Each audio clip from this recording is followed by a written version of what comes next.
Are we, is Commissioner Alliance here? Okay, great. Then we're going to go ahead and get this meeting started. I'll call it to order at 9:03. My name is Sarah Blechta. I'm the chair of the Big Sky Resort Area District. And we'll do roll call, starting with Grace. I'll let everybody announce themselves. Hi, I'm Grace Young With Big Sky with Resort. Big Sky Resort Area District. Love it. Scott McFarland, Gallatin County Commissioner. Kevin Geraint, Big Sky Resort Area District. Zach Brown, Gallatin County Commission. Ron Nye, Madison County Commission. Joe Skinner, Gallatin County Commission.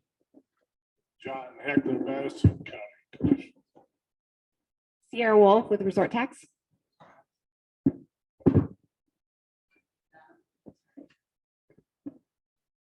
Great. So we have a full agenda today. And before I take public comment, I just want to welcome everybody and thank you all for coming. This is our biannual Joint County Commission meeting. And these are really important discussions that we get to have with all these people at the table, which is pretty cool. That's new in the last several years. It's not something that we've done forever and ever.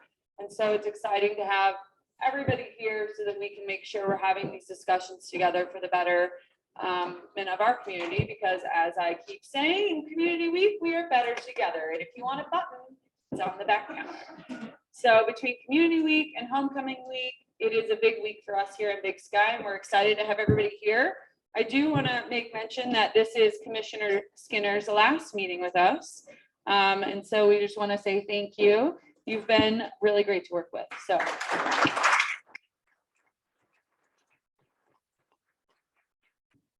Now, if you have any public comment for items not on the agenda, feel free to ask those now. We are working with the county to make these agendas more actionable. So you will start to see more action items on these agendas moving forward. Is there any public comment coming through online, Jenny or Caitlin? Great. Any public comment in the room? All right. Then we will move on. We do have some action here for the resort district. So we do have a consent agenda, and I would look for a motion from Resort Tax for that approval. So moved. Any second? Any public comment related to the consent agenda? Any board discussion? Hearing none, I'll call the vote. All in favor signify by saying aye. I would have also voted aye. It is approved. We can move on to the regular agenda, old business. Ordinance 98-01, second reading. This is also an action item. As any of you who came to our last meeting would know, this is really just clarity for all businesses needing to register if they're doing any kind of business within our district. However, that does not mean that the business is required to collect resort tax. So in the ordinance, there is clarity on everybody needing to register, and there's clarity on who would need to collect the resort tax. So I would look for a motion. So moved. Second? Any public comment related to the ordinance? Any board discussion? All right, I would call the vote. All in favor signify by saying aye. I would have also voted aye. Excellent. We can move on. This meeting's going quick. I'm already 10 minutes early. Big Sky Post Office, Al Malinowski, please come join us. Can't wait for an update. Nope, sorry. We are not doing the Tiger Grant. There is a Tiger Grant, or there is a transportation district update this week as part of the community panel. Sorry, I got crossed off on my. Okay. Thanks, Kevin. Go ahead, Al. Thank you. I'm Al Malinowski with Gallatin Partners. I might slow your speedy meeting down here for a few minutes. Right, I know how you work. Yeah, exactly. I contemplated the easiest way to make this presentation today, and I'd rather than bury the lead, we'll start with the news and then explain the logic behind the news. Gallatin Partners has made the decision that the time has come to provide the United States Postal Service with notice that we intend to terminate the contract for the post office in Big Sky. We thought about this long and hard, but it seems to be the remaining tool we have in the toolbox to try to get what this community deserves as a post office. Let me take some time to kind of give you a little history And I'll take you through the steps to understand our logic behind this decision. And while we've consulted with other entities within the community, this decision rests on us. While we think it's the right decision and the right decision long-term for our community, I also want you to know we didn't take this decision lightly. Gallatin Partners, through our creatively named LLC, the Post Office LLC, has operated the post office in the current space in Big Sky for nearly 21 years. In our initial discussions with the post office to move into that space, the original request was for a location of 4,000 square feet. And after going through the budget numbers to do 4,000 square feet, the United States Postal Service decided to reduce the space requirement to 2,500 square feet. So we knew when that day happened that we were going to outgrow that space even sooner than had we gone with the 4,000 square feet. Since the beginning of us operating this contract, it has been our goal, or my goal, to run this post office until the United States Postal Service is ready to take over operations in Big Sky. Or said another way, till our community grew to the point where we warranted a federally operated post office, much like there is in West Yellowstone, Gallatin Gateway, and of course in Bozeman. We're one of the few contract stations that still exist in at least this route. There are others out there, but I believe we're one of the larger contract stations, at least in Montana. What are the benefits of a federal post office? Well, besides having federal employees running the post office, there are other services that can be provided, like passport services. Right now, as you know, we're probably one of the few businesses you'll find in the community, besides maybe a lemonade stand, that uses an old-fashioned cash register, because we can't integrate with the United States Postal Service systems, and we don't have access to their databases. So a lot of what we do is manually and inefficient. We've outgrown the existing facility. I took a poll of this room. Without most of you having been behind the scenes, you can figure that out. And many of you were willing to come up and take a tour and saw how crowded the space is. So we've outgrown not only the space itself, but that contract station model where a middle person contracts for the space and then contracts with the post office and makes the operation happen. We don't have enough space for the number of PO boxes we need in our community.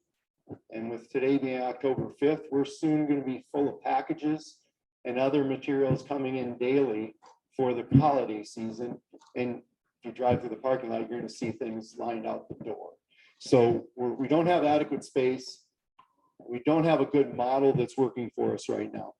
We also have the challenge in our community of 2 zip codes, right? We have Big Sky 59716 that our post office handles, but we also have the Canyon.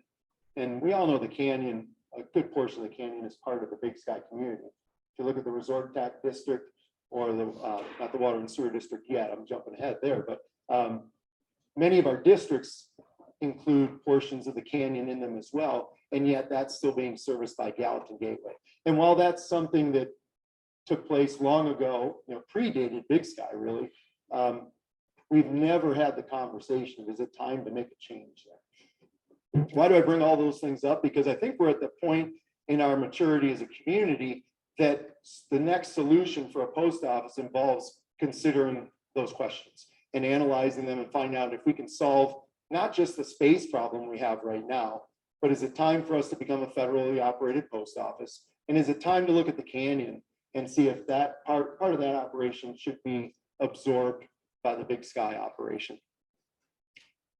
Certainly, I think we can all agree that if we go back 21 years, where we saw Big Sky growing to at that point 21 years ago, we far exceeded those expectations. And so to think that we're still operating in the same post office with all the growth we've experienced 21 years later seems a bit of a shame. I'm in no way making any shot at our friends up at Moines, but we have the danger of being a community where we replace our tram more frequently than we replace and upgrade our post office. And with the growth we've experienced, I think we certainly need to be at least aware of that. We've been trying for, I don't know how many years, to have some meaningful conversations with the post office about long-term planning. It was my goal from the beginning to be that bridge between the BSOA running the post office and a federally operated post office. And we've been trying to have those conversations. We've been encouraging those conversations. We've been trying to find the right people to have those conversations with. You guys will remember 6 months ago, I may have kind of surprised you with my request, but I asked you to sign a letter to a representative of the post office. When we left this meeting, not only did both our county commission sign those letters, our state senators and representatives sign those letters, as well as our federal senators and representatives sign the letter requesting that we have someone from the post office come to our community, meet with our community leaders, and have a long-term discussion about solutions for the post office's challenge we've experienced. That letter unfortunately went pretty much without a response. Our federal senators did receive a response, but it was limited and really was not encouraging the idea that we would have some kind of a discussion anytime soon. At the same time, we have a brand new building being built right across the street from our existing post office that I wouldn't doubt many of you came into this meeting assuming that that was the future post office. And we think it could be a great new post office. It could solve a lot of the issues that I just described to you. But to date, we've been unable to bring the post office to have that meaningful discussion, to evaluate the merits of that new location, figure out how that can happen. We still encourage that to happen, but we're not willing to just wait in the current situation. So what I'm getting at, the summary is, we're unwilling to just continue to operate in the existing facility the same way we always have. We hope that this will be a message and will encourage some meaningful discussion, because now a solution is necessary. There has to be a new location. Now, if we can get back to having some meaningful discussions or get to the point where we're having some meaningful discussions about a move into the new building, or another solution, if for some reason that's not determined to be the right solution, which I think it should be, then we would certainly work with the United States Postal Service to bridge that gap. But based on where we are today, we feel we're just, I guess I could say, enabling the current situation. Or said another way, we've kicked the can down the road for so long, we've just run out of road. And it's time for some type of action. Making no decision is a poor decision in this case. So we've ultimately made the decision that it's time to submit our notice of termination. That termination will take place on February 28th of 2023. We're required to give 120 days notice. I've not submitted that notice yet. I intend to do that this week. However, I thought it was first more important to have this conversation with our team at the post office, which I had yesterday, and now have this, at least have this, make this announcement to our community today. So hopefully you understand not only that we've made the decision, but why we've made this decision. And hopefully it can generate some productive conversation for some solutions quickly. Happy to answer any questions you may have. Does anybody have any questions for Al? I know some of us here on this panel have been pretty heavily involved. So I don't have any questions. Does anybody in this group or in the audience have any questions? It's a pretty serious thing. Tally, You want March 1st. if you want to come up and announce your name. Sorry, or Danny can give you one. Tally Lancy, just asking what happens on March 1st. I don't have that answer. That would ultimately be a decision that the United States Postal Service will make. My hope would be much earlier than March 1st. Some productive conversations take place, and there's a plan, a long-term plan in place, and then we can talk about how we bridge any gap that exists. But at this point, I can't answer that question. You know, I think, to kind of expand on that, we take great pride, I believe, in this community in solving our own issues. In this particular case, I think that in many ways has worked to our detriment. We've been part of kicking that can, and I can blame no one more than I can blame myself for finding solutions that will get us by. But without the involvement of the United States Postal Service, I don't think this solution can be solved properly long-term without their serious involvement in that resolution.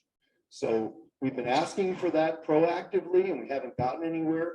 I'm hoping that it can still happen, but we need that involvement to get the right solution long-term. Otherwise, any approach we do on our own would just really be another Band-Aid.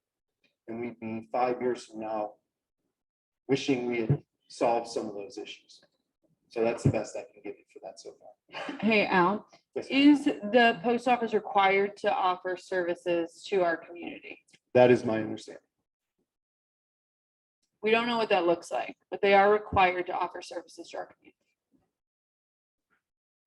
Lizzie Payton, I have a quick question. Is there historical precedent from any other communities in the state that have gone through this that we can compare this to? I can't find too many because of the contract station scenario that we're in. Many of the other communities in Montana or elsewhere start off with federally operated post offices. And so those are run by the post office. And there are a lot of additional challenges that come into play with a contract, the risk that's put on the contract holder.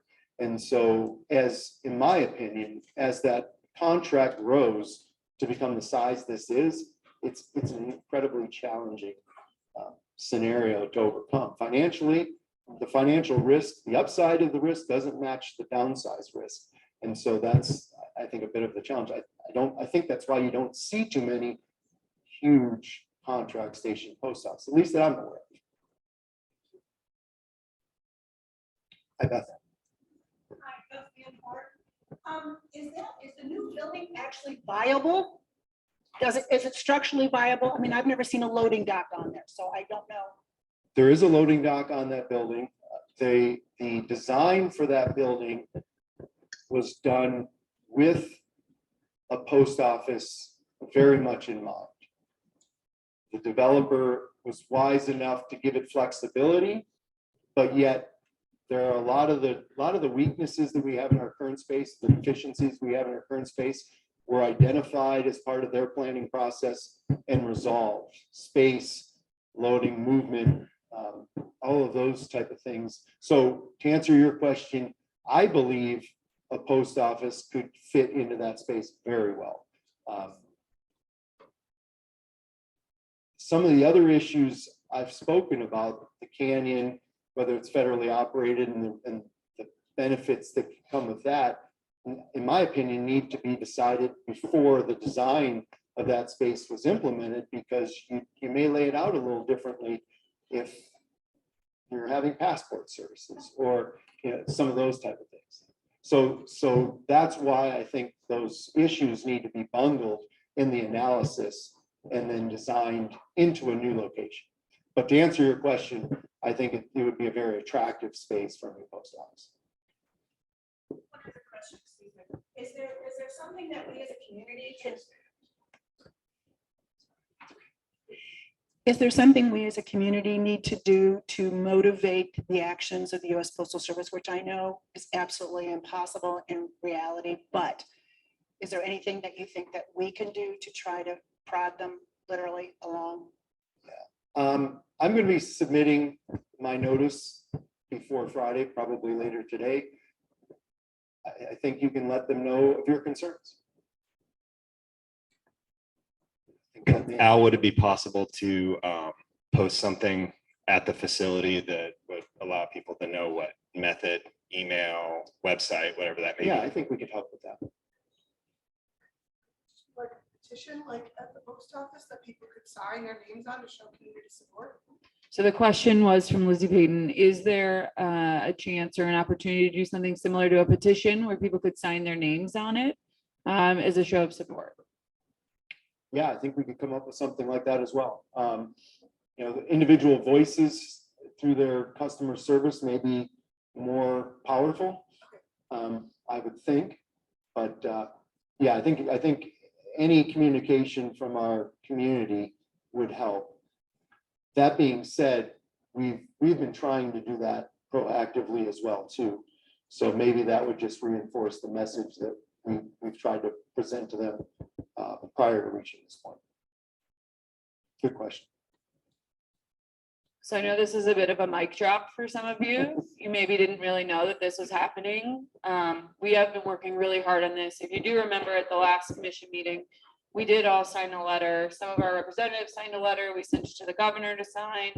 This is something that we have really been working on as a team to try and come up with solutions, because that's who we are as a community. We are a solution-based community. So in an effort to keep this on track, Al will be around at Community Week all week, I bet.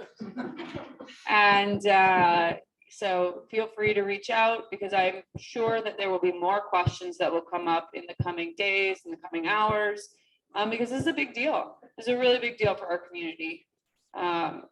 So I remember when it was at the BSOA spot, I worked there for a while. I mean, it's a big deal, and hopefully we can get some forward moving action now, but. Kevin? Madam Chair, Yes.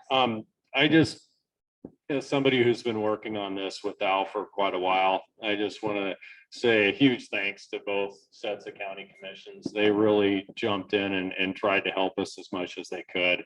And a big shout out to Senator Tester, Senator Daines, and Representative Rosendale, as well as Governor Gianforte. We called on everybody to help us on this issue. And unfortunately, we were unsuccessful. And so, and last but certainly not least, I'd like to thank our postmaster, Al Malinowski, for 21 years, who's been trying to help solve this issue. And I know you've personally really struggled with this, Al. So thanks for doing all you could. And I'm sorry it's gotten to this point. And hopefully we get some action out of the Postal Service. Thanks, Kevin. All right, thank you.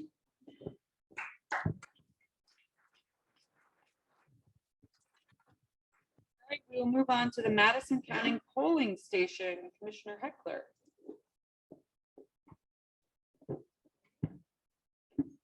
Good morning. I became the commissioner of District 3 late November of last year. And since that time, much of my experience has been in discovery. And one of the issues discovered is that the Madison County residents of Big Sky have not had the basic privilege to walk up to a local polling station and cast your vote. Since that discovery, working on getting a physical polling station to allow you to vote in Madison County has been one of my efforts. And I'm glad to say, though you have to be patient, we were trying to get it, and I hate the word try, to get that polling station in place by this year's election on November 8th.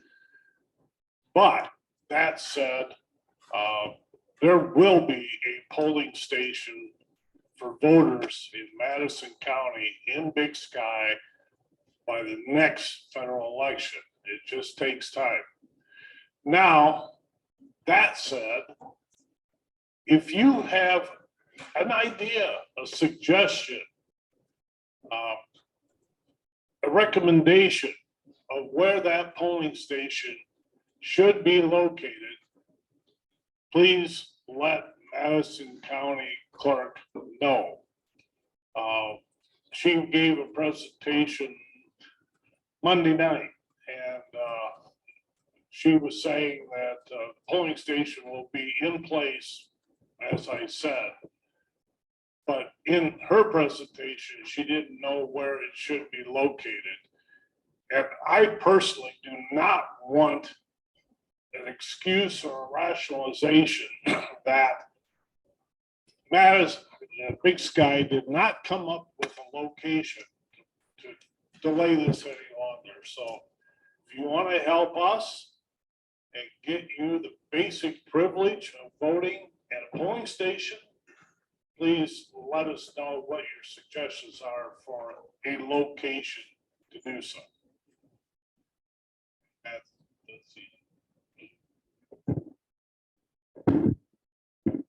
a question in the back, and I see another question. If you wanna give a 1 second. I don't know if I really need a mic. You need it for the Zoom. Sorry. I know, it's that hybrid thing, really throws you off. Good morning, Greg Migard, Fire Chief, Big Sky Fire. Commissioner, I appreciate you looking for a place to allow voting in Big Sky for Madison County residents. Big Sky Fire Department would offer up our Station 2 building to be that voting site if that meets everybody's needs. So we're more than willing to set that up and accommodate that.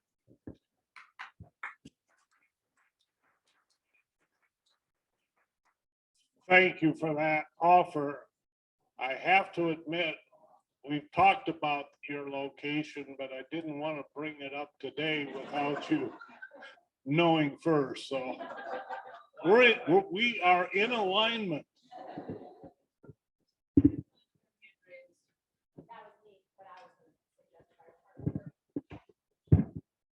All right, great. If we have nothing else related to the polling station, we can move on to the Jack Creek Road discussion. I think that's you again.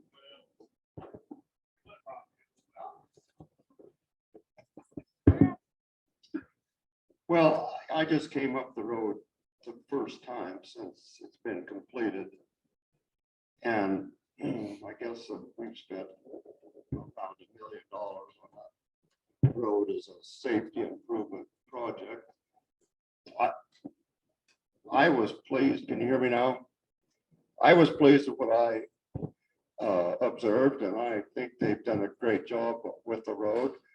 I know there's some people like to see a little more done, and maybe it can be done. I don't know, it's pretty costly. So I guess we'll have to absorb this $1 million. There's 2 bridges. One has been approved by the legislature. It has some historical covenants on it, has to be released, but that's in the works to be built next year. And then probably the next legislative session, not this one, but the next one, we'll probably apply for that other bridge. So by the time we're done with that, we will have spent close to $2 million on Jack Creek Road, and I think we have approved it. Any questions? I don't see any. All right. We can move on to new business. I see Sheriff Dan Springer with the Big Sky Evacuation Plan. If you want to come on up.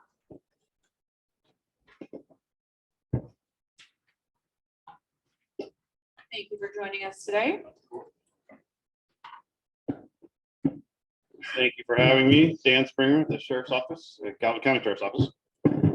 So I believe there were copies in the back of the evacuation information sheet that Patrick's office and my office and Joe's office have worked on. So the DES or Office of Emergency Management out of Gallatin County, Madison County, and the Sheriff's offices. So if you haven't received a copy of that, let us know. We'll get you a copy of that. That's been kind of in the works for some time. We recognize that Big Sky has a concern on their evacuation plans, and that is something that has come out in the community multiple times over and over. Active hands. So the one of the things about the evacuation is people want answers to every solution or to every problem. That's not necessarily feasible. So what we do is come up with a very generalized evacuation plan so that we can adjust at the time of an event. I think people in their head have a picture of what an evacuation looks like everybody in Big Sky having to leave. The likelihood of that is very slim. It's most likely going to be something that's fairly specific to a location. And so getting people out of that specific area is much simpler. The other concept people have is that they have to get out of here and drive an hour away. That's also not typically the case. There are lots of different ways of doing evacuations. Some can be a shelter in place at your residence. Some can be an evacuation or a shelter in place at a identified location in town, whether that's the golf course, it could be the base area, could be the ski hill area. There's lots of different locations in this community that are actually very, very safe locations to be, whether it's a wildland fire, an earthquake, who knows? I mean, that's the problem. We don't know where the emergency occurs. If it's an earthquake, we don't know what the access will be in or out of the locations. So there's a lot of different things that factor into this. I also want to recognize that the sheriff's office and around the state, all the sheriffs have actively worked on evacuations, and we do them every summer. We are doing them all the time. And we have the authority to do the evacuations. The commissioners have the authority to actually enact the evacuation. The responsibility of, once we evacuate something, it's the sheriff's office responsibility to keep that property safe, the people that may remain there safe if we can. And then we have access control. Our responsibility is to make sure that the people don't come in.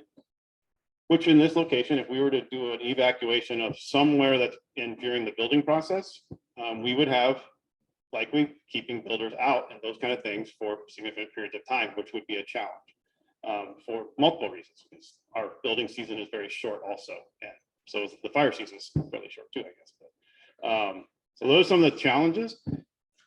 I will say that the sheriff's office, to kind of give you a picture, you know, our response model from the sheriff's office is a take-home vehicle model. We have multiple satellite offices.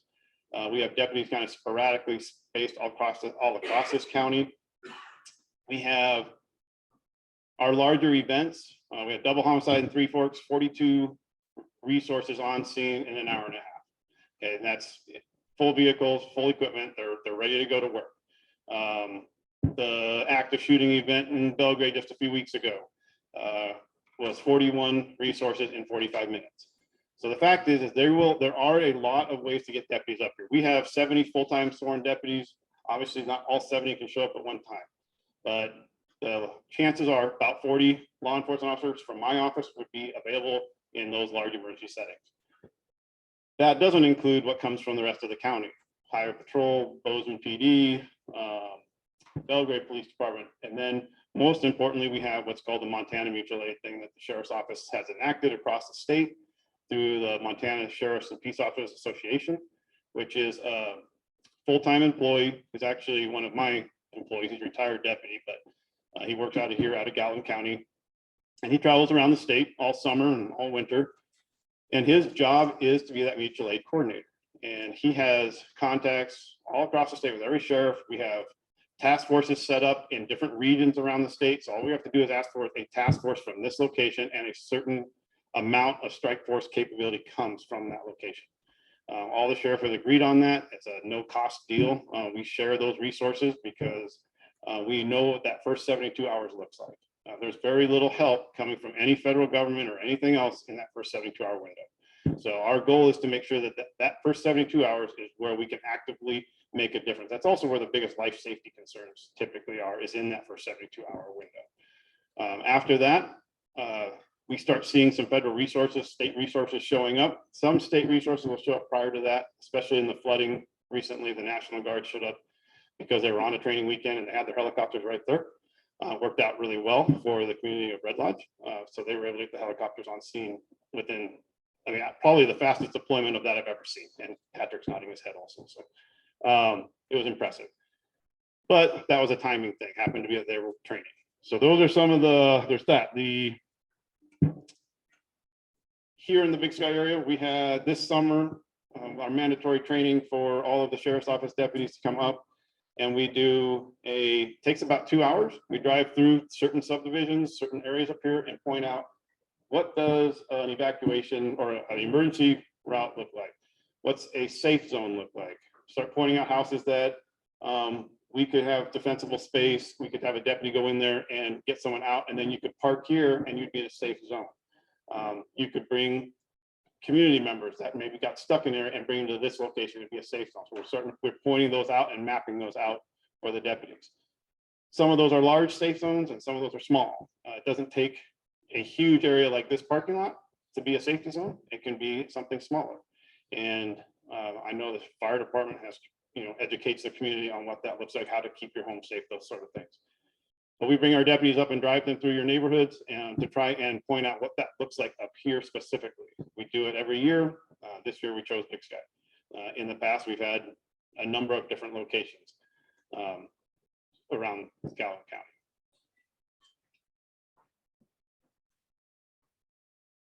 The packets, this is, if you haven't seen it, please take a look at that, of the emergency information, evacuation information.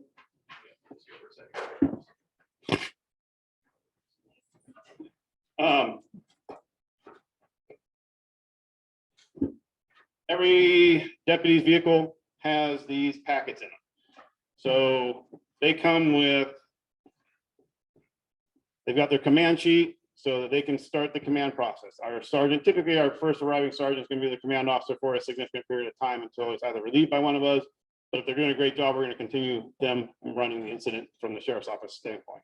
They got their command packets. They've got a printout of what we're looking for in each wildland setting. We have sheriff's office warnings. We have checklists. We have things that you can, where to go with animals, right? We've got a brochure attached to that. So they're in this one, there's, I don't know, 20 of them. Every deputy's vehicle has these packets in there so that as we approach the scene, they can take their packets out and they start knocking on doors. We will map out an area and say, this is the particular area we want. On our MDTs comes up the map, can tell us exactly where we're looking for and start notifying each of those residents.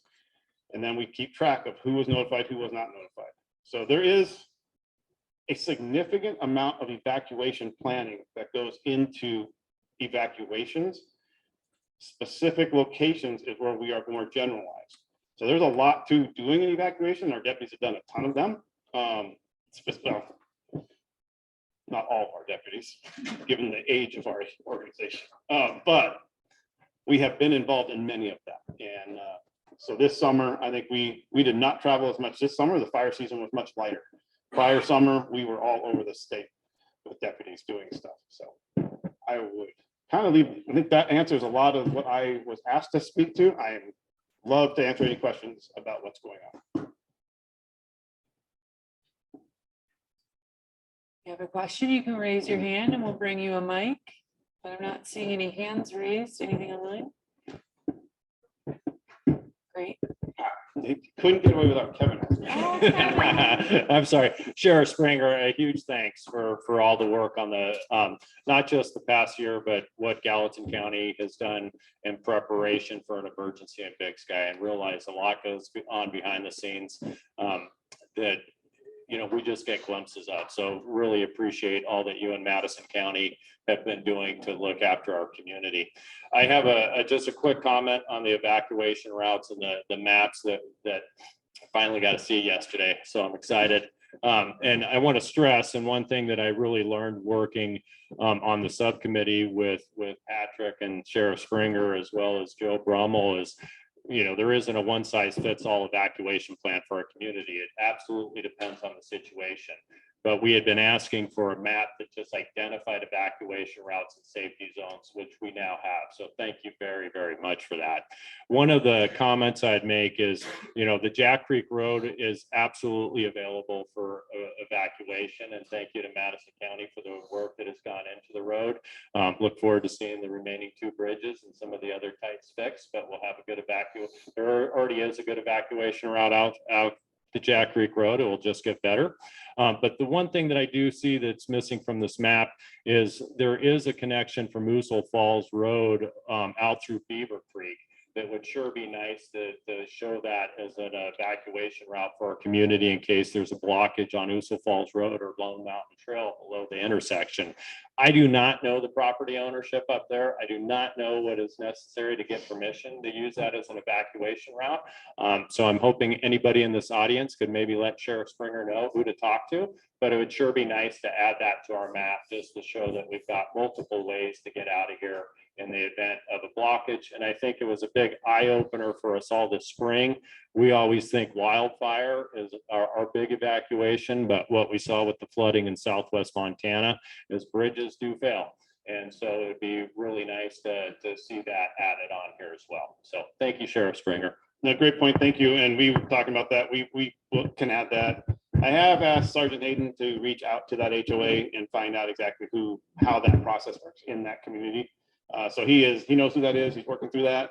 So he's gone for a week, but he's going to start working on that when he gets back. The other thing is I want him driving that road a few times to see exactly what that would be like, because I just don't know. And then we got to get bridge ratings and whatnot to see if any of the construction type vehicles can go from this side over. I'm sure from the other side it's fine, but I don't think there's any bridges from there up until Uza Falls area. So those are some of the issues, and thank you. We'll have Hayden look into that. And I think on this map, we're going to point out what Jack Creek Road is a little more, we're going to make it a little more evident. Talk about, we're actually going to name it there and say emergency evacuation route, something like that up on that corner. Thank you for this. Yes. Can you share, I've heard some concerns from the community, just the level of coverage that we have up here. And so I always think it's important to just share what we actually have as far as FPA's on duty. Sure. Level of coverage. So Sierra asked the question, I'm going to just repeat it for those on Zoom. Sierra asked the question about what kind of coverage we have for sheriffs within Big Sky. Yep. That's the quick version. Thank you. So we have in the, what we call the Canyon section, we have 8 deputies, 2 of which are stationed or as resident deputies in the West Yellowstone area. So the other 6 are Big Sky resident deputies. We try to make them residents. There is one right now that is not, trying to cover someone that had to move out. And so the idea here is to have 6 resident deputies up in the Big Sky area. It's been enough in many ways, but what it doesn't do is 24/7 coverage. Now you do get 24/7 coverage with the Valley. So people come up here and we'll work a call if it comes out. We have 24/7 coverage in the sense of on-call times. The deputies that live up here, there's an on-call schedule. When they're working, they have to live up here. So many of them have an apartment or an agreement with someone. So even if they have to live in Bozeman, they come up when they're working, they stay up here. So they have an on-call schedule when they're up here. So the point is that there is someone on call all the time, but that's not probably enough for this community as we continue to grow. There has been discussions that we have had with the resort group and with Madison County about the addition of a couple deputies. Currently, Madison County pays for 2 deputies, resort group pays for 2, and Gallatin County pays for 2 in the Big Sky area. There's a lot of costs that Gallatin County picks up that are kind of extraneous costs, administrative functions, detectives. There's a lot of different things, and that is not being charged to those groups. So we did the numbers and we've shared those with some of the entities. And so we'll be discussing that this winter as we go into budget cycles to see if there's something that we can do to add some deputies, some coverage.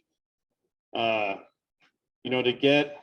takes about 3.5 deputies to get a full shift covered. If you look at if you want to do one position 24/7, whatever, it's like 3.5 deputies. So it's a number of people with the shift really factor, but get 2 more up here would be great. Would that cover that 24/7? It would be a pretty good chunk of the 24/7. We would have someone probably scheduled 24/7, but if they have a vacation date, then you'll have those gaps. But we'll be a lot closer to actually having them on duty when they're here at 24/7.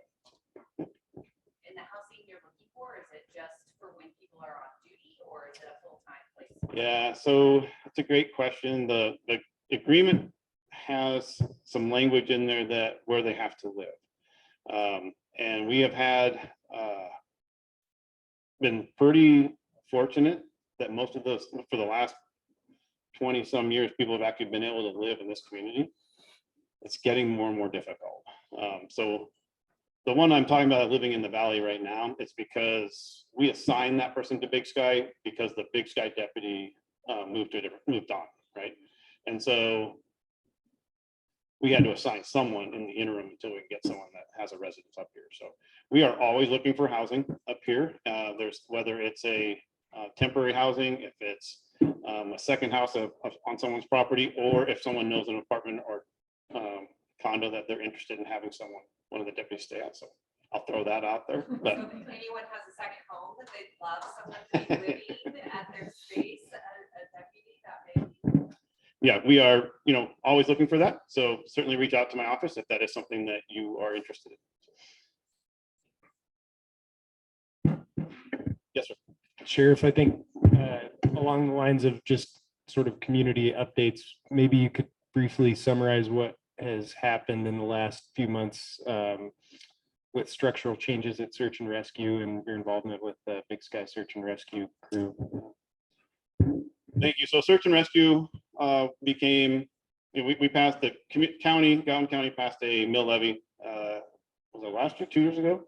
That funded 2 full-time positions for us. So we have a search and rescue captain as well as a training captain. So they do all the training now, set up all the training. They're setting up standards, basic standards. We are I think we are actually the busiest search and rescue organization in the Pacific Northwest now, behind Mount Hood, whatever county that is. And so we are extremely busy county with search and rescue. So those 2 full-time positions have been kind of extremely important for us because of one, setting up a basic standard for training. We used to be able to get away with sort of the advantage we have here is we have first-class athletes and rock climbers, skiers, mountain bikers, you name it, right? We have world-class athletes that are doing this work. The problem is that we work under a risk management model that sometimes goes against what they do on their own free time, right? And our risk management model is something that I believe strongly in, because that is, it's a different, when you're on your free time, you get to choose what you want to do. But when you're working for the sheriff's office, we're going to work as a group under a particular risk management model. And there's a training standard that comes with that. So they're awesome about it because they recognize the difference. They're really good about that. So here in Big Sky, they had been 501c3. And there was one in Bozeman, one in West Yellowstone. And we have kind of brought them all together, and now they're all under one banner, which is great because now we're all working kind of in the same way, right? There's equipment that can be shared through the organization from West Yellowstone to Big Sky to the Valley. We want to make sure that the resources from the Valley are coming up here and vice versa. The Resort Tax Group has certainly been instrumental in buying a lot of the equipment up here, and that still remains up here and is used up here. So I think we're seeing more of a unified group now. We're very heavily involved at the state level too for setting up standards across the state, and they're setting up teams around the state to do that so they can come in and help different agencies, different locations. So it's a very active little group, and I think it's about 150 volunteers and multiple groups inside of that volunteer corps. So there is amazing people that are doing that work right now. I don't know if that answered the question you had or not, but that's where we are now. I see a question in the back. Let us get you a microphone. Give me just one moment. For the updates.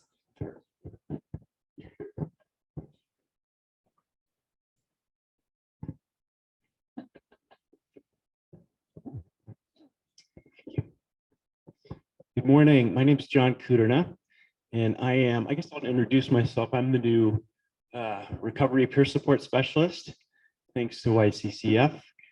First week as an employee of Rimrock Foundation, and I'm going to be working in conjunction with the Big Sky Behavioral Health Coalition, and also giving a plug, I'm also in search of housing. Join the club, right? But the question I have, Sheriff, is what is the response, or what's the game plan as the newly formed Connections mobile crisis response unit? What's that going to look like as far as response times here regarding substance overdose and behavioral health emergencies, etc.? So yeah, thank you. Yeah, thank you. So mental health is a huge issue across the Gallatin County right now. Specific to Big Sky, well, we are currently working here in the Valley, at least with Connections and Bozeman Deaconess, Bozeman Health, to bring Connections in. And we have an RFP that's gone out. The commissioners have been instrumental in making that happen. So we are, I think, pretty close to getting a partnership there after the loss of some of the other services. As far as the specific services here to Big Sky, I know that Bozeman Health is committed to doing as much as they can up here. I can tell you right now, it's still an unknown as to how this whole model is going to look, because we haven't even got we got the response back from the RFPs, but we haven't got the contracts out. And so as we work through the contracts, that gets down to the nitty gritty of what the specific services that are going to be delivered are going to be. So we're getting there. I can't answer that right now because I don't know what that's going to state. What I can tell you is from the deputy side, the CIT is still trained out of our office, and we have the statewide coordinator. That's one of our deputies that does that. And so all of our deputies are CIT trained, which is the crisis intervention. And they understand what mental health is. They know the difference between mental health and criminal acts, and they treat it differently, the response differently. As far as the drug overdoses and those sort of things, our deputies all carry Narcan. That's become a big event, or a big deal now. All the deputies are carrying Narcan, not only for themselves, but also for anyone they run into. Obviously, fentanyl, so you all know, is out here. It's in this community. We are seeing it. And it is deadly, can be deadly, especially to someone that runs into it unknowingly. And so we do carry the fentanyl for those purposes, and also for any kind of overdose. But we've already had a number of life saves. So yeah, I mean, that's kind of the response right now. I wish I could give you a better answer, but I know the commissioners are actively working on that, and I suspect that we will see something here in the next couple months. Sure, Springer, if I can just make sure, correct me if I'm wrong, but if you or anybody you know is having a mental health crisis, you dial 988. Is that still correct? That will take you to the help center, and that is still fine. You can do that, absolutely. Yep. And So- if it's, that would be fine. If someone's having, if you are in fear of self, 911 is still, I mean, we're getting cops there that understand that mental health is different than criminal, but on the same side, they overlap often. If we can get them crisis down a little bit and then get them to the assistance that they need. The deputies are well trained in that. Great, thank you. And I just wanted to clarify too on the mobile crisis question. So we, county commission staff and our administrative team is currently negotiating contracts with Connections. They were the only respondent to our RFP. And there's two parts of that contract negotiation. One is for the Crisis Receiving and Stabilization Center, which is still under construction, and that's going to take a little bit longer to negotiate those contract details, excuse me. But the mobile crisis unit, we're fast tracking that negotiation. That's a universally supported service that we want to add into this community and start ramping it up as soon as possible. And we've had a temporary contract for the last 3 months with Connections and Community Health Partners to get that started. And within the next 2 weeks, I would say we'll extend that contract. And they are already getting applicants and interest, which is really good to build their mobile crisis response team out. And the goal eventually is to get much like what Sheriff Springer was describing with deputies, to have as close as possible to 24/7 coverage from a mobile crisis team. But that's going to take some time to hire the appropriate mental health professionals and enough of them to get that full coverage. And so it's going to be some incremental steps to get there. But we have been encouraged at this early stage in the process with interest that Connections is getting in terms of applications and qualified applicants. And so we're trying to fast track that part of the contract to give them some financial certainty as soon as possible. And worth noting that the city of Bozeman has not financially participated in the mental health system historically, and they are investing in this mobile crisis unit, which is a really positive step forward. So. Yeah, I guess we've had the prompt was, what is mobile crisis? It's a relatively modern best practice that is being advocated for by the federal government and the mental health provider community that essentially places mental health professionals in the position of actually directly dispatching to a mental health crisis emergency, perhaps with law enforcement, perhaps independently, some mixed models. Every community does it slightly differently, but the point is to really have mental health professionals that are on call dispatching to mental health emergencies. And so we're actively and aggressively pursuing that service. One of the wrinkles is that the state keeps, the state hasn't approved mobile crisis services as a reimbursable expense under Medicaid yet. They've been in the process of trying to get there for a couple of years, and they keep moving the date back. So right now, we're having to stand up our service without the state supporting it at all on the back end for Medicaid folks. So that's a big part of the business model, but we're trying to take aggressive steps towards implementing that service model here in Gallatin County. Thank you. I know that we got a little off track, but these are really important topics. So I appreciate everybody's patience. Thank you. All that time you thank you saved, for coming. I just took. That's all right. That's all right. These are important things. Big Sky Emergency Planning, Patrick Lonergan and Joe Brummel. You want to come on up? Thank you.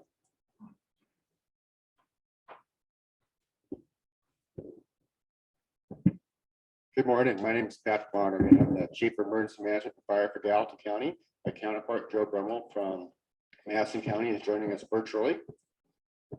So as many of you know, over the last almost 2 years, we've been working between the two counties to figure out what it looks like emergency management program wise up here in the Big Sky community, and what that should look like and how to consolidate it like many of the other services up here. Here a few months ago, both counties executed an interlocal agreement to where now the Gallatin County program formally services the entire community within the boundaries of the resort area tax district. So that's now in place. We're starting to work on what that means to incorporate that additional planning area into our program, what we need to do with our official plans so that they properly cover that, everything's in place, and all the I's are dotted and T's are crossed in place there. We have a game plan for updating those documents that my staff has, and we're working our way through that. With that, I will open up to whatever questions the commission wants to talk about, or commissions, or the community. Anybody have any questions? I think Scott and Grace need a mic. Grace said no, she's just joking. I was just teasing. Okay, I'll be in the back if you have questions later. Thank you. Thank you. Next, we have the Big Sky Economic Impact Report from the Northern Rocky Mountain Economic Development District, Jackie Haynes. Thanks for joining us. Thanks for wearing a Better Together button. Everybody needs to wear one. It's Community Week. It's okay. Share. I have brought them for the commission. And you get one for Sandstone. Great.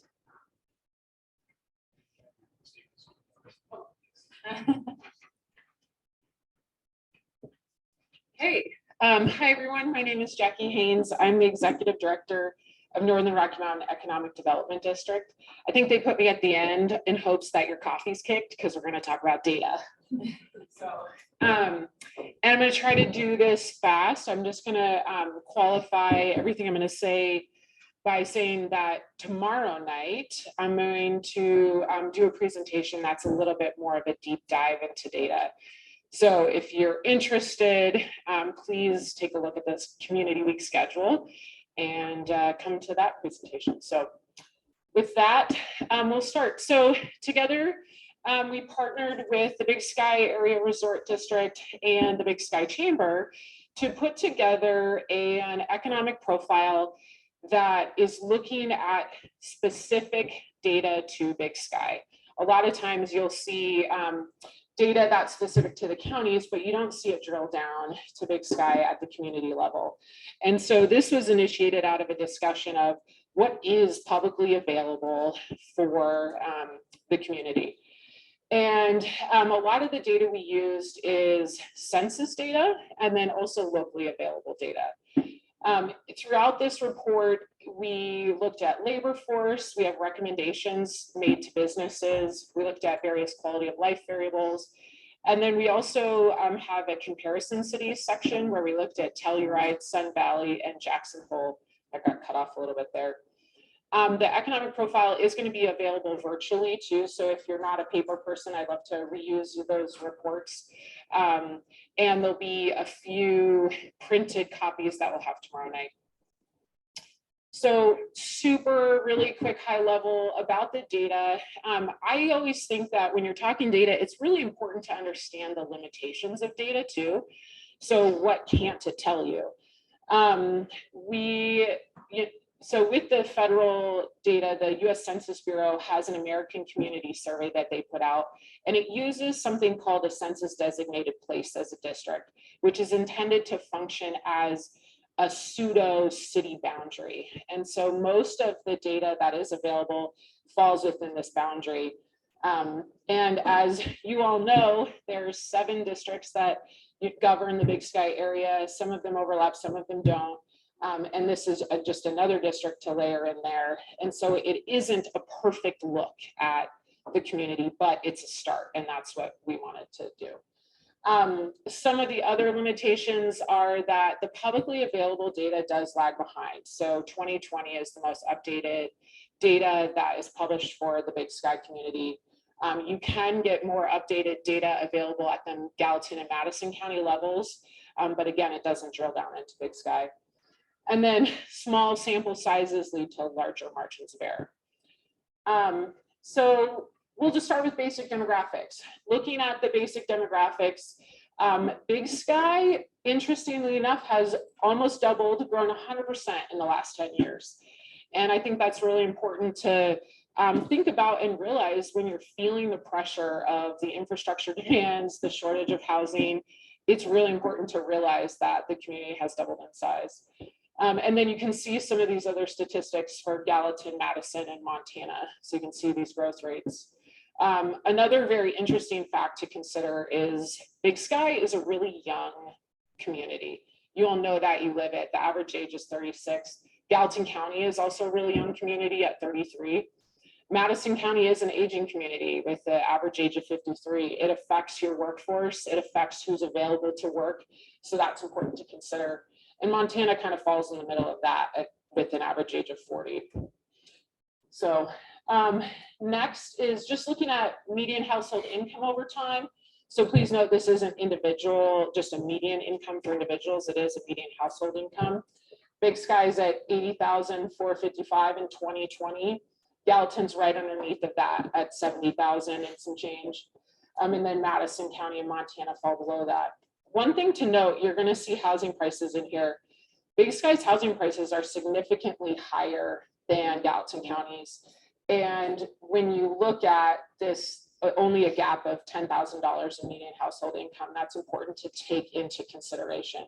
So when you're looking at data, remember, you're not looking at one stat isolated. You're thinking about it as like a holistic ecosystem. So moving on. This is a quick, super quick shot again at the labor force. One thing as nationally, we have this dialogue about, are people working? Where are the workers? It's really important to look at labor force participation rates and not, unemployment rates are important. And those are those things that we hear a lot in the media, but actually labor force participation rates to me are the things that matter because it looks at the entire population in a community age 16 through 65 and says, of this entire population, what is the percentage that are working? And so with COVID, we've seen individuals stop working. And when they stop working and stop looking for work, they fall out of that unemployment statistic.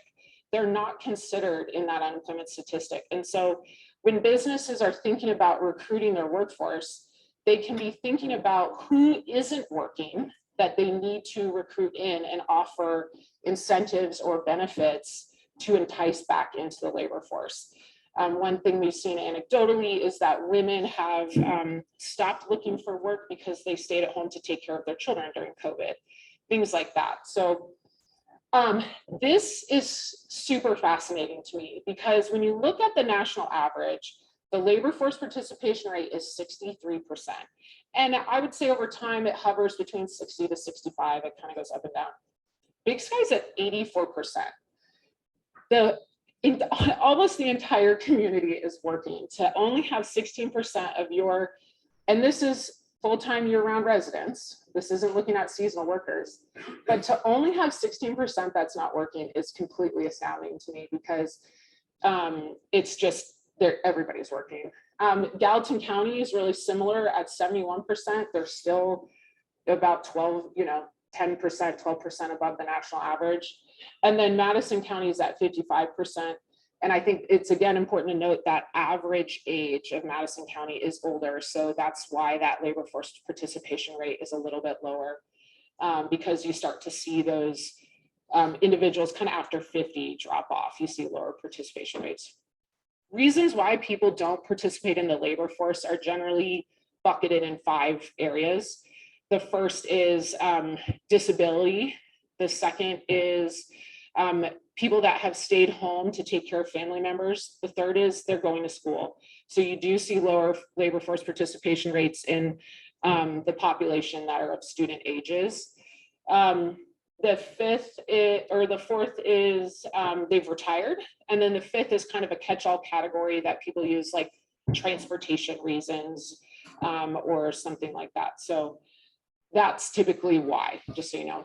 Tomorrow night, we'll break this down. You can break labor force participation rates down by age and gender. And that can be a tool that businesses can use to look at recruiting, targeted recruitment of the labor force, and things like that. So we'll have a further breakdown tomorrow. Then another thing that economists like to look at is employment by industry. So again, these are full-time year-round jobs. And just 2 highlights of this slide, looking at retail trade, which is about in the middle, and then the arts, entertainment, recreation, accommodation, and food services. So when you add them together, it gives you a glimpse of what is the percentage of jobs that are in tourism. And economists consider that important to look at because industry diversity is what builds resiliency into a community and into the tax base of that community. And so, for example, when we looked at the flooding, Gardner is very largely dominated by the tourism industry. A lot of their jobs are there. And when you have a natural disaster that drastically impacts 1 or 2 industries, you can have a lot of upheaval in that community. And so as a community, I think one thing Big Sky could look at is diversifying the industry base. When you add the retail and the recreation together, 52.8% of all jobs in Big Sky are in those industries.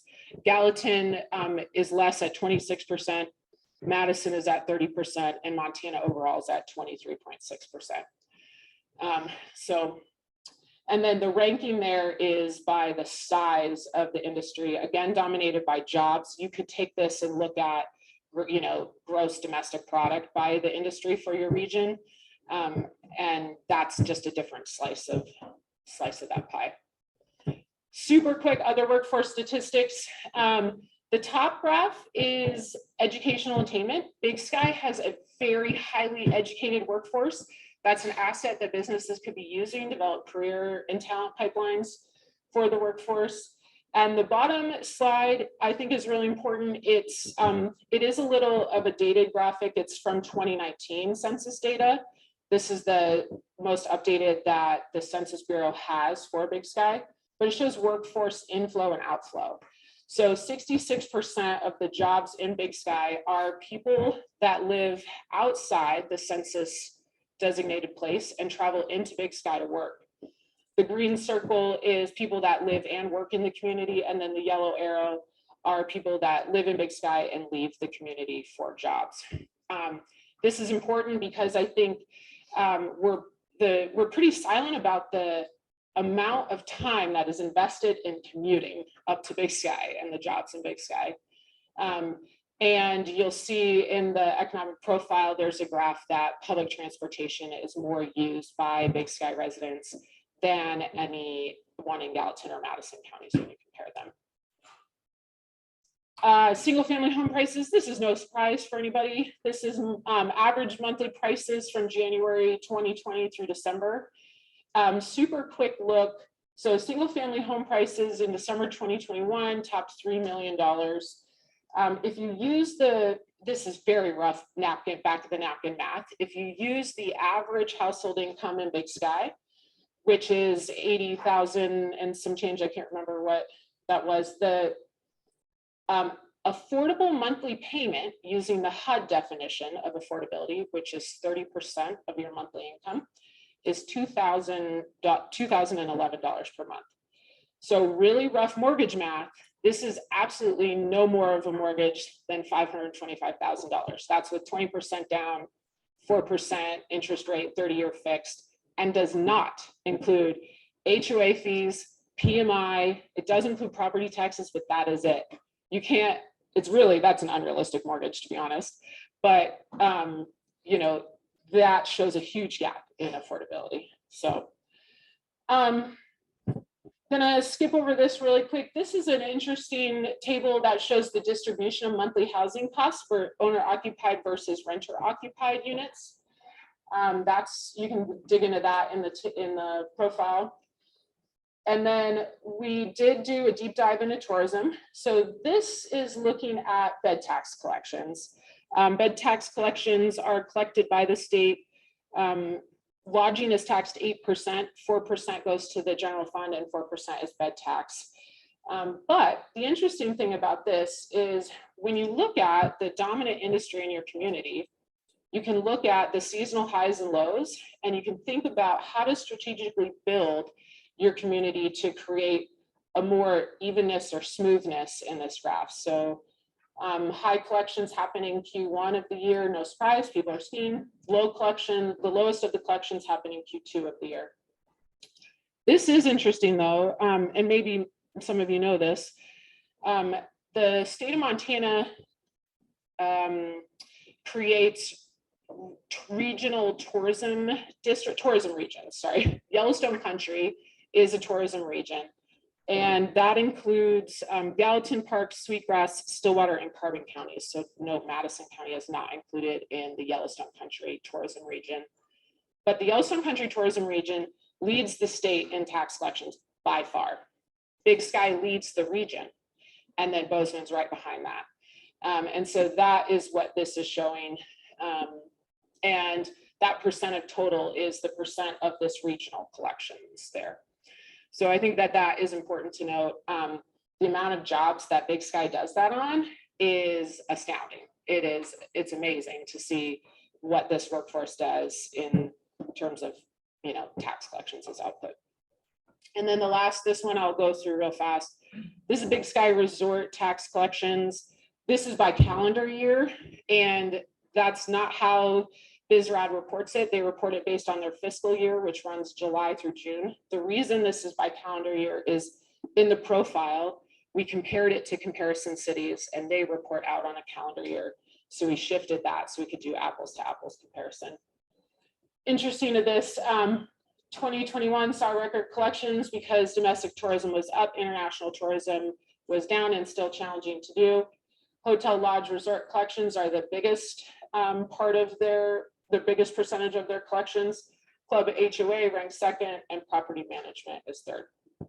So this is a quick fly through, and thank you for your attention. I'm happy to take any questions, and would love to see you tomorrow night. Where can we get this virtually, the report? This is hot off the presses, so I'm going to assume that the chamber and the resort tax district will likely post it on their websites. Great. Any other questions? Yes, I see somebody back there. We'll get you a microphone. Just 1 second, Mary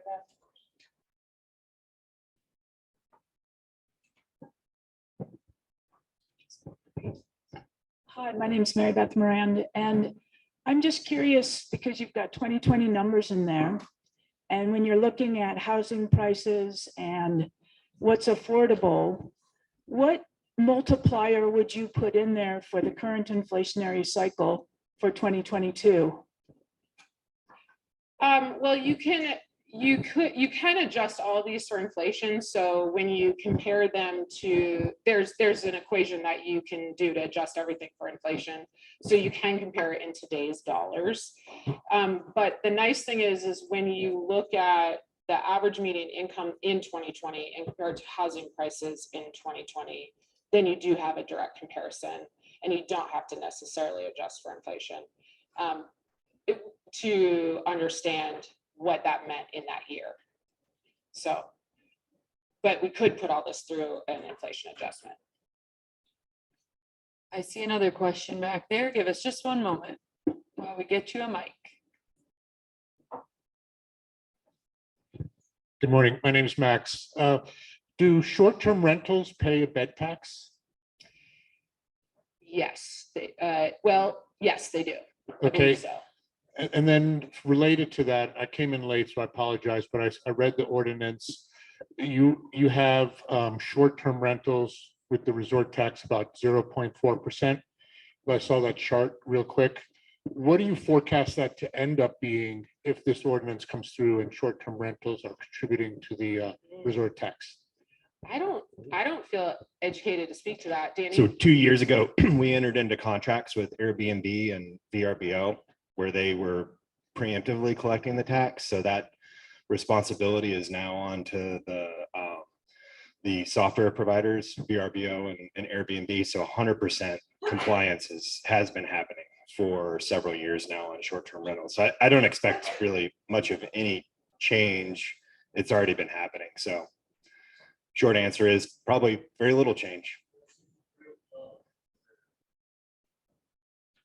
Yeah, it's probably worth noting that property management companies also tie into the short-term rental alignment. So our locals that are like Two Pines, Natural Retreats, those types of folks fall under that property management line. So you combine those two essentially to equate to long-term or big picture short-term rentals. Yeah, so there's two lines there. There's that short-term vacation rental or managed property, and then property management too. It's the classification is just slightly different in the way that the resort tax reports that. So I just jump in. I would, it is news to me if short-term rentals pay bed tax. That is not my impression. Maybe I missed something in the last session, but I spent 6 years on the House Taxation Committee where we talked about that many times. So Kevin thinks they do. I don't think they do. So maybe more discussion is, I'd be curious to know. For a clarifying factor, the customer pays into a collection. So the short-term rentals are actually collecting. It's a common misperception. Everyone's like, well, pay into the resort tax, you're a collector and then remitting the resort tax. So it's subtle difference, but important difference. I'm like 95% sure that they do pay into the 8% bed tax. We actually happen to have the DOR or a commerce person here. Do you want to clarify that? I think when I was director of commerce, Zach was doing his serving, and it was a wildly contentious and debated topic. And people like Danny and this community have kicked in to make sure that communities are doing the collecting. So a lot of what happened was the industry said, this isn't fair, we have to make this right, and started doing their leadership on their own. So I think that Kevin wins this one. But I guess my question is, who collects it then, right? I happen to know this because we stole the agreements from the state. So the VRBO and Airbnb, which are a majority of the large short-term rental pool, are entered into agreement with the state of Montana to collect on behalf of the property owner. And then when that collection happens, VRBO directly contribute or passes through those dollars back to the state of Montana, collecting on behalf of the property owner, if that makes sense. News to me, but thanks for that. So I did get a note from our chamber chair, Katie Grice, that short-term rentals do pay bed tax. The amount is not disclosed through the Department of Revenue. Danny is spot on. There you go. In real time from Katie Grice, who's visiting us over Zoom. I appreciate that. And I along those lines, to make a comment, and Meg, you can throw a rock at me if you want, but I am of the opinion too that we kind of this region of Montana in particular needs to make an argument to the legislature that they should be sharing bed tax revenues with local governments more significantly than they are. We are a donor community big time. I want to say, I'm making up a number, but rough, 30% of the statewide bed tax collections come from Gallatin County or something along those lines. And we don't see any of those revenues back to support basic services and infrastructure that support tourism. And I think there's going to be a conversation about that in the next legislature. I would argue we don't need to invest as many tens of millions of dollars every year as we do in tourism promotion anymore. And we need to focus on investing in infrastructure that underpins our tourism economy and supports our community. So that's just a pitch to, I think more conversation needs to be had in the legislature about the bed tax.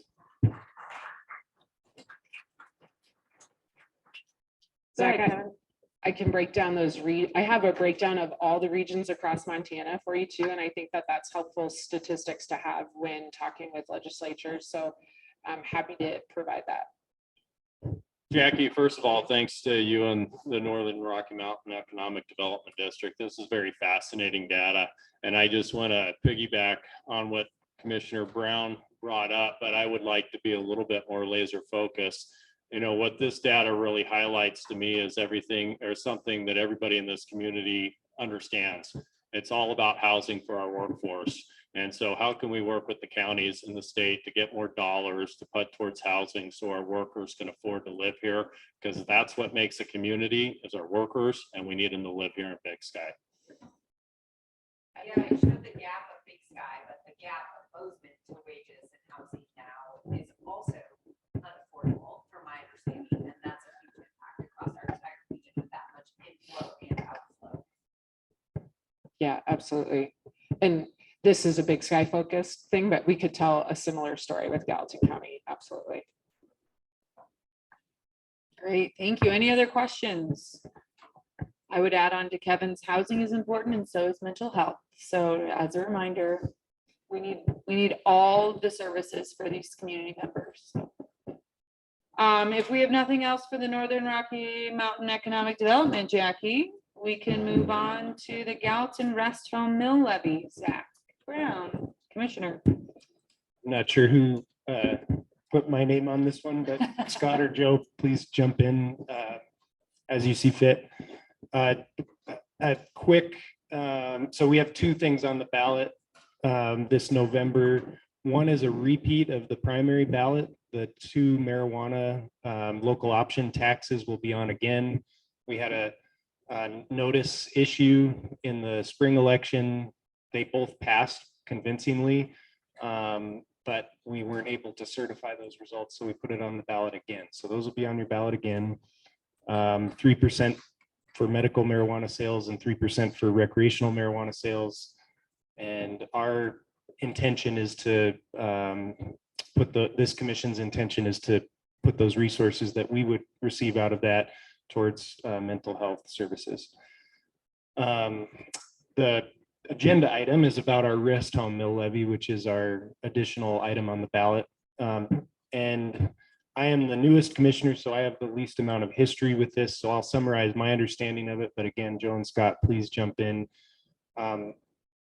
We're in many ways following Madison County's lead in this decision to put this mill levy on the ballot. Madison County decided to ask voters if they wanted to support their county rest homes about 15 years ago, I believe, Ron, and the voters passed it with substantial margins, and therefore Madison County has more public rest homes than I think any other county in Montana, and they've been able to support them and maintain them over time. Our situation in Gallatin County is that we have one skilled nursing facility left in the entire county with a population of about 120,000 people. So this industry has been challenging for a long time. It's been struggling for a long time, but in the last 2 years, it's become a statewide crisis. Since February of this year, the state of Montana has seen over 10% of our nursing homes close. And the ones that are left, like ours, are hanging on by the skin of their teeth. We can say for our example that we have essentially been in the red financially with our rest home for most budget cycles in the last decade, with the exception of the COVID years. Is that fair to say, Commissioner? Yeah, I would say the last decade. And I guess the structural issue there is that the state, as a skilled nursing facility and as a public facility, we are certified and licensed to provide up to 69 Medicaid beds. Most other facilities, so you think of assisted living, for example, they may take 1 or 2 Medicaid patients. or as often happens, they'll accept a resident into their facility and drain down their private pay resources until they don't have any money left, and then transition them to Medicaid for their end of life care. But that's a very limited number of people that are actually served by those Medicaid services. And our facility is the only one left that has fully licensed for 69 Medicaid beds. The difference too between skilled nursing and assisted living is medical care. We have to have more nurses and CNAs available to provide a higher level of end of life medical care than assisted living facilities do. All that is to say, this is a statewide conversation that's going on right now. The state legislature, through Medicaid reimbursement rates, has been chronically underfunding nursing homes for many years. It's hit a crisis point where facilities are closing. And to quote one of our colleagues from Valley County, their only financial reserve that they have left is their financial reserve to transport patients to other facilities when they close. And we're in a similar position where we've cut our budget down to the very bare bones possible. We are subsidizing our rest home budget this year with $1.5 million of our general mill operational budget, and that won't be enough to get us through the year. The likely deficit is closer to $3 million. And we have zeroed out our vacant positions, and we've also zeroed out our facility maintenance budget. This story is consistent across the state. Kind of dovetailing on Jackie's presentation, Montana is a quickly aging state. So our elder service system is only going to become more important for our loved ones and our neighbors and all of us eventually. And the state of the system is that it's completely in crisis at the moment.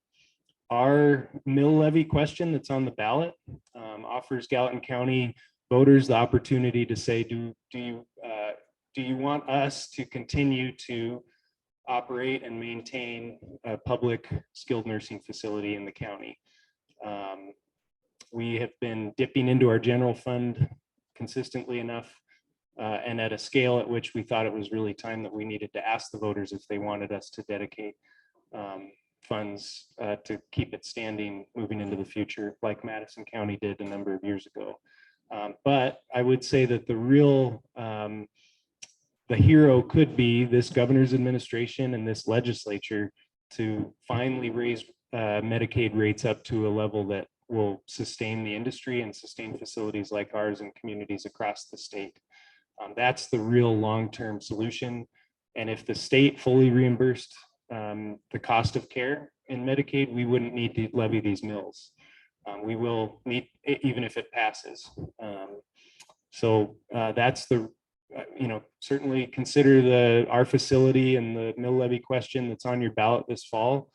But I'd also ask that you consider raising this with your legislative delegation and encourage this governor's administration to act as well, because nursing homes across Montana are hanging on by a thread. And this is a critical service that impacts families across Montana and really is a reflection of our character as a state, in my opinion, how we care for those most vulnerable among us. So that's the mill levy. We're asking for the permission to levy up to 9 mills to support our rest home. That if we levied all 9 of those in today's mill value, that would raise us about $4 million a year, which would help us get out of our financial hole that we're in now and stabilize the facility. But again, if we didn't have to levy all of those, we wouldn't, right? The state could really invest in the elder care system and reduce the need for us to rely on property taxpayers to subsidize operations at this facility. So Scott or Joe, please jump in if you have anything to add, and I'm sure we're happy to take questions. I don't think I have anything to add to that. That was a really good summary. I might add that in the Chronicle today, there's a really good editorial that dovetails really good with what Zach said. So, yeah, I think you summarized that very well. Yeah, Zach summarized very well. Additionally, there's an editorial today in the Chronicle. But if there, are there any questions for any of the commissioners related to this? I see a question. Give us one moment to get you a mic.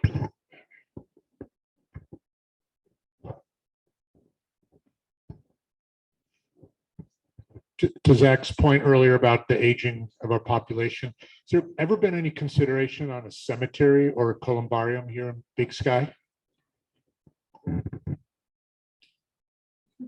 I have no idea. No, I don't think so. I think all the cemeteries down in the valley are run by districts, separate districts. Not all of them, but most of them, and some of them are just on private ground that private people do. I don't think the county, I don't think we have implemented any cemeteries that I know of. Somebody here may know if Soldiers Chapel has a cemetery. Copy. Thank you. Any other questions? Great, then I would call for public comment before I close with a few reminders. Thanks so much. My name is Jennifer Boyer and I'm running for Gallatin County Commission. I just want to recognize the value of this collaborative forum and also thank the Big Sky Chamber of Commerce and Big Sky Tax Board for hosting an entire week of civic engagement. It's really been wonderful to participate in. Thank you. All right, if there's no other public comment, I'll just give a couple of quick reminders. Again, want to thank Commissioner Joe Skinner. He has been an advocate for the community for a very long time, and I want to thank him again for his public service.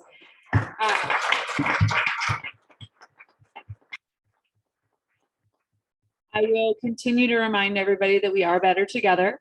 Tonight, we have an expo here at 3 o'clock. Following the expo, we have an amazing homecoming parade. All of the recordings for all of these community events are being posted on our website daily, same day as the items happen. We have lots of fun things happening for the remainder of the week, so please don't forget. And with that, I would call the meeting, or I'd ask for adjournment. Thank you. Thank you all.